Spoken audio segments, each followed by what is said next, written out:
Hi friends, இன்றைக்கி நாம் Tamil Nadu MBA MCA கவுன்சிலிங்க்கு எப்படி அப்ளை பண்ணலான்னு பார்க்க போகிறோம். ஸோ ஃபஸ்ட்டு உங்களுடைய வெப் ப்ரௌசரில் www.tn-mbamca.com அப்படின்ற வெப்சைட்குள்ளே போனீங்கன்னா MBA MCA கவுன்சிலிங்கோட ஹோம் பேஜுக்கு வரும். அதில் பார்த்தீங்கன்னா click here for new registration அப்படின்னு ஒரு லிங்க் இருக்கும். அதை கிளிக் பண்ணிங்கன்னா ஃபஸ்ட் டைம் ரெஜிஸ்ட்ரேஷன் பண்ணுறதுக்கான டீட்டெயில்ஸ் வாங்கும். இதில் மெயினாக பார்த்தீங்கன்னா டான்செட் 2025 ரெஜிஸ்டர் நம்பர் கேட்கும். ஸோ உங்கள் நேமும் நீங்கள் டான்செட்டில் கொடுத்து மார்க் ஷீட்டில் இருக்கிற நேமும் மேட்ச் ஆகிற மாதிரி கொடுத்தீங்கன்னா தான் அந்த ரெஜிஸ்ட்ரேஷன் நம்பரும் நேமையும் வெரிஃபை பண்ணி அவங்க செக் பண்ணுவாங்க. ஸோ நீங்கள் ஒரு ரெஜிஸ்ட்ரேஷன் நம்பருக்கு நீங்கள் MBA MCA ரெண்டுமே அப்ளை பண்ணியிருக்கலாம், இல்லைனா MBAக்கு அப்ளை பண்ணியிருக்கலாம், இல்லை MCAக்கு அப்ளை பண்ணியிருக்கலாம். ஸோ நீங்கள் எதுக்கு அப்ளை பண்ண போகிறீங்களோ அந்த ரெஜிஸ்ட்ரேஷன் நம்பரை கொடுத்து நீங்கள் என்ன மோடில் அப்ளை பண்ணுறீங்க செலக்ட் பண்ணுற மாதிரி இருக்கும். ஸோ ஃபஸ்ட்டு உங்களுடைய நேம் நீங்கள் என்டர் பண்ணணும். அதுக்கப்புறம் உங்களுடைய ஃபோன் நம்பர், ஸோ அதுக்கப்புறம் உங்களுடைய இமெயில் ஐடி கொடுக்கணும். ஸோ இமெயில் ஐடி கொடுத்ததுக்கப்புறம் கன்ஃபார்ம் இமெயில் ஐடி கேட்பாங்க. ஏன்னா உங்கள் இமெயில் ஐடி தான் உங்களுடைய யூசர் நேம். ஸோ அதனால் அதை ஞாபகம் வச்சுக்கோங்க. ஸோ அடுத்து உங்களுடைய ரெஜிஸ்ட்ரேஷன் நம்பரை நீங்கள் என்டர் பண்ணணும். ஸோ அதுக்கப்புறம் பாஸ்வேர்டை நீங்கள் என்டர் பண்ணணும். உங்கள் பாஸ்வேர்டில் பார்த்தீங்கன்னா மினிமம் 6 கேரக்டர்ஸ் இருக்கணும், ஒரு ஆல்ஃபபெட் இருக்கணும், ஒரு ஸ்பெஷல் கேரக்டர் இருக்கணும், ஒரு நம்பர் இருக்கணும். ஸோ இந்த காம்பினேஷனில் உங்கள் பாஸ்வேர்டு இருந்தால் தான் அது வேலிடேட் பண்ணும். ஸோ பாஸ்வேர்டை நீங்கள் 2வது தடவை கன்ஃபார்ம் பாஸ்வேர்டு கொடுக்கணும். ஸோ ஒன்ஸ் எல்லாத்தையுமே நீங்கள் டைப் பண்ணிட்டீங்கன்னா சேவ் அப்படின்ற பட்டனை கிளிக் பண்ணிங்கன்னா கன்ஃபர்மேஷன் கேட்கும். ஸோ எஸ் கொடுத்தீங்கன்னா உங்கள் மொபைல் நம்பருக்கும் மெயில் ஐடிக்கும் ஒரு OTP வந்திருக்கும். ஸோ அந்த 6 டிஜிட் OTPயை என்டர் பண்ணி நீங்கள் சப்மிட் கொடுத்தீங்கன்னா உங்களுடைய நியூ யூசர் ரெஜிஸ்ட்ரேஷன் கம்ப்ளீட் ஆகிடும். ஸோ சப்மிட் கொடுத்ததுக்கப்புறம் யூசர் லாகின் கேட்கும். ஸோ நீங்கள் கொடுத்த இமெயில் ஐடியும் பாஸ்வேர்டையும் நீங்கள் கொடுத்து லாகின் கொடுத்தீங்கன்னா உங்களுடைய பர்சனல் ஹோம் பேஜுக்கு வரும். ஸோ இந்த பேஜில் பார்த்தீங்கன்னா உங்களுடைய அப்ளிகேஷன் நம்பர், உங்கள் நேம், உங்கள் இமெயில் ஐடி, உங்களுடைய TANCET registration number and marks display ஆகும். ஸோ அதோடு சேர்த்து உங்களுடைய அப்ளிகேஷன் ஸ்டேட்டஸும் வரும். ஸோ இன் ப்ராக்ரஸ்ன்னு இருக்கனால கம்ப்ளீட் ரெஜிஸ்ட்ரேஷன் அப்படின்ற லிங்க்கை கிளிக் பண்ணிங்கன்னா உங்களுடைய ரெஜிஸ்ட்ரேஷனுக்கான டீட்டெயில்ஸ் வாங்க ஆரம்பிக்கும். ஸோ ஃபஸ்ட்டு பார்த்தீங்கன்னா 3 இன்ஃபர்மேஷன் வாங்கும். உங்களுடைய personal information, school or college information, UG degree information. So first உங்களுடைய பர்சனல் இன்ஃபர்மேஷனில் உங்கள் பேரை நீங்கள் ஏற்கனவே ரெஜிஸ்ட்ரேஷன் அப்போ கொடுத்தனால பேரண்ட் ஆர் கார்டியன் நேம்லேருந்து ஸ்டார்ட் ஆகும். ஸோ ஃபஸ்ட்டு உங்கள் பேரண்ட் ஆர் கார்டியன் நேமை கொடுங்க, அப்புறம் என்ன ஜெண்டர்ன்றதை கொடுங்க, அப்புறம் டேட் ஆஃப் பர்த் என்ட்ரு பண்ணணும். ஸோ அதுக்கப்புறம் உங்களுடைய அட்ரஸ், ஸோ அதை கொடுங்க. அப்புறம் உங்களுடைய ஸ்டேட், எந்த ஸ்டேட்டுன்றது கேட்கும். அப்புறம் உங்களுடைய டிஸ்ட்ரிக்ட், அப்புறம் உங்களுடைய பின்கோடெலாம் கொடுக்கணும். ஸோ அதுக்கப்புறம் பார்த்தீங்கன்னா ஆல்டர்னேட் ஃபோன் நம்பர் கேட்கும். உங்கள் பேரண்ட்ஸோட ஃபோன் நம்பரை இந்த இடத்துல நீங்கள் கொடுத்துக்கலாம். ஸோ அதுக்கப்புறம் உங்களுடைய பிளேஸ் ஆஃப் பர்த் கேட்கும். ஸோ அதை என்டர் பண்ணுங்கள். அப்புறம் உங்களுடைய மதர் டங் என்னன்றது கேட்குது. அதுக்கப்புறம் உங்களுடைய நேஷ்னாலிட்டி இந்தியன்ஸா அதர்ஸா, இல்லை நேட்டிவிட்டி தமிழ்நாடா ஆர் அதர்ஸான்னு இருக்கும். ஸோ அதர் ஸ்டேட் நேட்டிவிட்டி இருக்கிறவங்க 5 இயர்ஸ் தமிழ்நாட்டில் படிச்சிருக்கணுன்ற எலிஜிபிலிட்டி க்ரைட்டீரியா வருதான்னு பார்த்துக்கோங்க. ஸ்ரீலங்கன் ரெஃப்யூஜியான்னு கேட்குது. ஸோ அதுக்கப்புறம் உங்களுடைய ரிலீஜியன் என்னன்னு கேட்குது. அப்புறம் உங்களுடைய கம்யூனிட்டி OC BC MBC அதை நீங்கள் என்டர் பண்ணணும். ஸோ அடுத்து உங்களுடைய கேஸ்ட் கேட்குது. ஸோ அதை நீங்கள் அந்த ட்ராப் டவுன் பாக்ஸில் செலக்ட் பண்ணிக்கணும். அப்புறம் நீங்கள் டிஃப்ரெண்ட்லி ஏபிள் கோட்டாக்கு அப்ளை பண்ணுறீங்களான்றது கேட்கும். ஒரு வேளை டிஃப்ரெண்ட்லி ஏபிள் சர்டிஃபிகேட்ஸ்லாம் இருக்குன்னா நீங்கள் எஸ் கொடுக்கலாம், இல்லைனா நீங்கள் அதை ஸ்கிப் பண்ணிக்கலாம். ஸோ அடுத்து உங்களுடைய குவாலிஃபையிங் டிகிரி என்னன்னு கேட்கும். BE BTechா இல்லை ஆர்ட்ஸ் அண்ட் சயின்ஸ் குரூப்பான்றதை நீங்கள் செலக்ட் பண்ணணும். ஒரு வேளை இதில் லிஸ்ட்டில் இல்லாததுன்னா அதர்ஸில் நீங்கள் ஸ்பெசிஃபை பண்ணிக்கலாம். அடுத்து உங்களுடைய pattern of study. So 10th +2 or 3 year college, இல்லைனா 4 year college or 5 year college. So அப்படி இல்லைனா டிப்ளமோ படிக்கிறீங்கன்னா 10 +3 +3. ஸோ எந்த பேட்டர்ன்றதை நீங்கள் செலக்ட் பண்ணணும். ஒரு வேளை இதில் இல்லாத பேட்டர்ன் இருந்துச்சுன்னா அது எலிஜிபிலிட்டியில் க்ரைட்டீரியாவில் இருக்கான்றதை நீங்கள் செக் பண்ணிக்கோங்க. அப்புறம் நீங்கள் ஏற்கனவே பாஸ் ஆகிட்டிங்களா இல்லை இப்போ தான் ஃபைனல் செமஸ்டர் அட்டன் பண்ணியிருக்கீங்கன்றதை கொடுக்கணும். ஸோ உங்களுடைய year and month of final year எக்ஸாமை செலக்ட் பண்ணணும். ஸோ இதுலேயே உங்களுடைய டான்செட் மார்க்ஸும் டிஸ்ப்ளே ஆகும், அதை நீங்கள் செக் பண்ணிக்கலாம். அப்புறம் மோட் ஆஃப் ஸ்டடி, நீங்கள் ரெகுலராக படிச்சிங்களா, லேட்ரலாக படிச்சிங்களா, டிஸ்டன்ஸ் எஜுகேஷனில் படிச்சிங்களான்றதை செலக்ட் பண்ணணும். ஸோ அதெல்லாம் செலக்ட் பண்ணிட்டீங்கன்னா சேவ் அண்ட் கண்டினியூ அப்படின்னு நீங்கள் கொடுக்கலாம். ஸோ நெக்ஸ்ட்டு பார்த்தீங்கன்னா உங்களுடைய ஸ்கூல் ஆர் காலேஜ் இன்ஃபர்மேஷனுக்கு வரும். ஸோ நீங்கள் +1 +2 டிகிரி எங்கே படிச்சிங்கன்றதை கேட்டிருப்பாங்க. ஏன்னா 5 இயர்ஸ் நீங்கள் தமிழ்நாட்டில் படிச்சிருக்கீங்களான்றதுக்காக அதை ஃபாலோ பண்ணுவாங்க. ஒருவேளை டிப்ளமோ படிச்சிருந்தீங்கன்னா 11th ஃபீல்டை என்டர் பண்ண வேணாம், டிப்ளமோவும் டிகிரி மட்டும் நீங்கள் என்டர் பண்ணால் போதும்.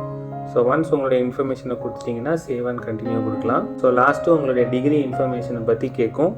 ஸோ ஃபஸ்ட்டு நீங்கள் எந்த காலேஜில் படிச்சிங்க, உங்கள் காலேஜ் அட்ரஸ் என்ன, அது எந்த யூனிவர்சிட்டி கீழே வருது, உங்களுடைய குவாலிஃபையிங் டிகிரியோட டிசிப்ளின் என்ன, ஸோ பிஏ இங்கிலீஷா, மேக்ஸா, இல்லை பிஇ கம்ப்யூட்டர் சயின்ஸ் அண்ட் இன்ஜினியரிங்கா, அந்த மாதிரி நீங்கள் செலக்ட் பண்ணணும். அடுத்து கடைசி 5 வருஷம் தமிழ்நாட்டில் படிச்சிருக்கீங்களா இல்லையான்னு கேட்கும். ஒரு வேளை படிக்கலைன்னா நீங்கள் நேட்டிவிட்டி சர்டிஃபிகேட் ப்ரொடியூஸ் பண்ணால் தான் நீங்கள் எலிஜிபிள். ஸோ எலிஜிபிலிட்டி க்ரைட்டீரியாவை ஒரு தடவை நல்லா பார்த்துக்கோங்க. ஸோ அடுத்து பார்த்தீங்கன்னா செமஸ்டரில் நீங்கள் எடுத்திருக்கிற மார்க்ஸ் வந்து என்டர் பண்ணணும். ஸோ ஃபஸ்ட்டு செமஸ்டர்லேருந்து இப்போ 4 இயர் பேட்டர்ன் ஆஃப் ஸ்டடி கொடுத்துருந்தீங்கன்னா 8th செமஸ்டர் வரைக்கும் நீங்கள் டீட்டெயில்ஸ் ஃபில் பண்ணணும். ஒருவேளை நீங்கள் இன்னும் உங்களுக்கு 8th செமஸ்டர் ரிசல்ட் வரலைன்னா 7th செமஸ்டர் வரைக்கும் நீங்கள் வந்து உங்கள் டீட்டெயில்ஸை ஃபில் பண்ணணும். ஸோ கீழே பார்த்தீங்கன்னா நீங்கள் என்டர் பண்ண டீட்டெயில்ஸோட டோட்டல் மார்க்ஸ் என்ன, அப்டைன் மார்க்ஸ் என்ன, நீங்கள் எடுத்துருக்க பர்சன்டேஜ் ஆஃப் மார்க்ஸ் என்னன்றதை அதுவே கேல்குலேட் பண்ணி வச்சுருக்கோம். ஒருவேளை நீங்கள் கேல்குலேட் பண்ணும் போது வேரியேஷன் வந்துச்சுன்னா அதை நீங்கள் செலக்ட் பண்ணி வேல்யூவை நீங்கள் சேஞ்ச் பண்ணிக்கலாம். ஸோ ஒன்ஸ் எல்லாம் கம்ப்ளீட் பண்ணிட்டீங்கன்னா சேவ் அண்ட் கண்டினியூ கொடுத்தீங்கன்னா ப்ரீவியூ பேஜுக்கு போகும். அதில் உங்களுடைய பர்சனல் இன்ஃபர்மேஷன், உங்களுடைய school or college information, UG degree information எல்லாத்தையும் நீங்கள் செக் பண்ணிக்கலாம். ஸோ ஒன்ஸ் எல்லாத்தையும் நீங்கள் செக் பண்ணிட்டீங்கன்னா கண்டினியூ டு பே அப்படின்னு நீங்கள் பேமெண்ட் பேஜுக்கு போகலாம். ஸோ பேமெண்ட் பேஜில் பார்த்தீங்கன்னா உங்களுடைய ரிஜிஸ்ட்ரேஷன் ஃபீ பே பண்ணணும். ஸோ 1 டைம் பே பண்ணுங்கள். ஒருவேளை சக்ஸஸ் ஆகலைன்னா 15 மினிட்ஸ்க்கு அப்புறம் உங்கள் ஸ்டேட்டஸ் செக் பண்ணதுக்கப்புறம் நீங்கள் பே பண்ணுங்கள், மல்டிப்புளாக பே பண்ண வேணாம். So OC, BC, BCM, MBC கேண்டிடேட்ஸ்க்கு பார்த்தீங்கன்னா ரிஜிஸ்ட்ரேஷன் ஃபீ 800 இருக்கும். அதே இது எஸ்சி, எஸ்டி, எஸ்சிஏ பிரிவினருக்கு பார்த்தீங்கன்னா 400 ரூபா registration fees. So 2 payment gateway கொடுத்துருக்காங்க. அதில் எது வேணுமோ நீங்கள் செலக்ட் பண்ணி பே அப்படின்ற லிங்க்கை நீங்கள் கிளிக் பண்ணிங்கன்னா ஸோ உங்களுடைய பேமெண்ட் பேஜுக்கு போகும். ஸோ அதில் நீங்கள் debit card, credit card, UPI, QR கோட்னு எந்த மோட்லனாலும் நீங்கள் பே பண்ணிக்கலாம். ஸோ அப்ராப்ரியேட் மோடை நீங்கள் செலக்ட் பண்ணி உங்களுடைய ட்ரான்சாக்ஷன் பண்ணிங்கன்னா உங்களுடைய பேமெண்ட் வந்து கம்ப்ளீட் ஆகிடும். ஸோ ஒன்ஸ் பேமெண்ட் கம்ப்ளீட் பண்ணிட்டீங்கன்னா உங்களுக்கு அப்ளிகேஷன் ஜென்ரேட் ஆக ஆரம்பிச்சிடும். ஸோ ஜெனரேட் அப்ளிகேஷன்ற இதில் பார்த்தீங்கன்னா டவுன்லோட் நவ் அப்படின்ற ஆப்ஷன் வரும். ஸோ உங்களுடைய அப்ளிகேஷனை நீங்கள் டவுன்லோட் பண்ணி ப்ரீவியூ பண்ணிக்கலாம். ஸோ உங்கள் டீட்டெயில்ஸ்லாம் கரெக்டாக இருக்கான்னு பார்த்துக்கலாம். அதே மாதிரி அந்த ப்ரிவ்யூ பேஜில் பார்த்தீங்கன்னா click here to upload certificate அதுவும் உங்களுக்கு எனேபிள் ஆகிருக்கும். ஸோ அந்த லிங்க்கை கிளிக் பண்ணிங்கன்னா சர்டிஃபிகேட் அப்லோடோட இன்ஸ்ட்ரக்ஷன்ஸ் இருக்கும். ஸோ அதை நீங்கள் கேர்ஃபுல்லாக வாசிங்க. ஸோ ஒவ்வொரு சர்டிஃபிகேட்டும் 150 கேபியிலேருந்து 1 MB சைஸில் இருக்கணும். ஸோ அது வந்து ஜேபிஜே ஆர் ஜேபக் ஃபார்மேட்டில் இருந்தால் சப்போர்ட் பண்ணும், இல்லைனா PDF ஃபார்மேட்டில் நீங்கள் வந்து அப்லோட் பண்ணலாம். ஸோ அதுக்கடுத்து பார்த்தீங்கன்னா உங்கள் பாஸ்போர்ட் சைஸ் ஃபோட்டோவும் சிக்னேச்சரும் நீங்கள் அப்லோட் பண்ணுற மாதிரி இருக்கணும். அதோட சைஸ் 20 கேபிலேருந்து 50 KB வரைக்கும் இருக்கணும். ஸோ இதில் குறிப்பாக நீங்கள் பார்க்க வேண்டிய இன்ஸ்ட்ரக்ஷன் பார்த்தீங்கன்னா உங்களுடைய மார்க் ஷீட்டை நீங்கள் அப்லோட் பண்ணுறீங்கன்னா அது ஒரிஜினல் மார்க் ஷீட்டாக இருந்தால் நீங்கள் ஸ்கேன் பண்ணி அப்லோட் பண்ணலாம். ஒருவேளை இன்டர்நெட்டில் டவுன்லோட் பண்ண காப்பியை நீங்கள் அட்டாச் பண்ணணும்னு நினைக்கிறீங்கன்னா உங்கள் பிரின்சிபல் ஆர் ஹெச்ஓடிட்டேருந்து கண்டிப்பாக அந்த காப்பியில் நீங்கள் அட்டஸ்டேஷன் வாங்கி அப்லோட் பண்ணணும். இல்லைனா அந்த சர்டிஃபிகேட்டை வேலிடேட் பண்ண மாட்டாங்க. ஸோ எல்லா சர்டிஃபிகேட்டும் நீங்கள் அப்லோட் பண்ணிட்டீங்கன்னா ஃப்ரீஸ் அப்லோட் கொடுத்துக்கலாம். ஸோ என்னென்ன சர்டிஃபிகேட்ஸ் நீங்கள் அப்லோட் பண்ணணுன்றதை நீங்கள் பார்த்துக்கலாம். ஸோ ஸ்டார் இருந்துச்சுன்னா அதை கண்டிப்பாக நீங்கள் அப்லோட் பண்ணணும், இல்லைனா ஆப்ஷனல் இருந்துச்சுன்னா நீங்கள் விட்டுடலாம். ஸோ ஃபஸ்ட்டு உங்கள் 10th மார்க் ஷீட்டை நீங்கள் அப்லோட் பண்ணணும். அப்புறம் உங்கள் 12th ஆர் டிப்ளமோ சர்டிஃபிகேட்டை நீங்கள் அப்லோட் பண்ணணும். உங்கள்கிட்ட ப்ரொவிஷ்னல் டிகிரி இருந்துச்சுன்னா நீங்கள் அப்லோட் பண்ணலாம், இல்லைனா அதை ஆப்ஷனலாக விட்டுக்கலாம். ஸோ காலேஜ்லேருந்து டிசி வாங்கிட்டீங்கன்னா டிசி இருந்தால் டிசி அப்லோட் பண்ணுங்கள். அப்படி இல்லைன்னா நீங்கள் ஸ்கிப் பண்ணிக்கலாம். பட் டான்செட் 2025 மார்க் ஷீட்டும் டான்செட் 2025 ஹால் டிக்கெட்டையும் நீங்கள் கண்டிப்பாக அப்லோட் பண்ணணும். ஸோ ஒருவேளை அதை மிஸ் பண்ணிட்டீங்கன்னா திரும்ப அப்ளை பண்ணி வச்சுக்கோங்க. உங்கள் கவுன்சிலிங்கில் காலேஜ் ஜாயின் பண்ணுறதுக்கு கண்டிப்பாக டான்செட் மார்க் ஷீட்டும் ஹால் டிக்கெட்டும் மேண்டேட்ரி. ஸோ அடுத்து பார்த்தீங்கன்னா நீங்கள் கம்யூனிட்டி சர்டிஃபிகேட் பிசிஎம்மில் இல்லையா நீங்கள் ரெக்வெஸ்ட் பண்ணிங்கன்னா உங்கள் கம்யூனிட்டி சர்டிஃபிகேட்டை நீங்கள் அப்லோட் பண்ணணும். ஸோ இதெல்லாம் பார்த்தீங்கன்னா இதை நீங்கள் பிடிஎஃப் ஃபார்மேட் இல்லைனா இமேஜில் ஜேபெக் ஃபார்மேட்டில் 150 KBலேருந்து 1 MB சைஸ்க்குள்ளே இருக்கிற ஃபைல்ஸ் அப்லோட் பண்ணலாம். அடுத்து பார்த்தீங்கன்னா உங்களுடைய ஃபோட்டோவும் சிக்னேச்சரும் கேட்கும்.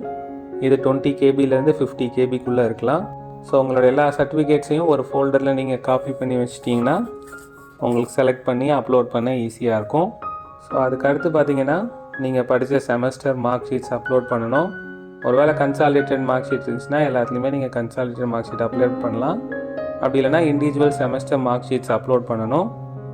So semester mark sheets original கிடைக்காம இருக்கிற பட்சத்தில் டவுன்லோடட் காப்பியை அட்டாச் பண்ணுறீங்கன்னா கட்டாயமாக நீங்கள் உங்கள் head of the institutions or உங்களுடைய ஹெட் ஆஃப் த டிபார்ட்மெண்ட்டில் சைன் வாங்கின அட்டஸ்டேஷன் காப்பியை நீங்கள் அப்லோட் பண்ணணும்.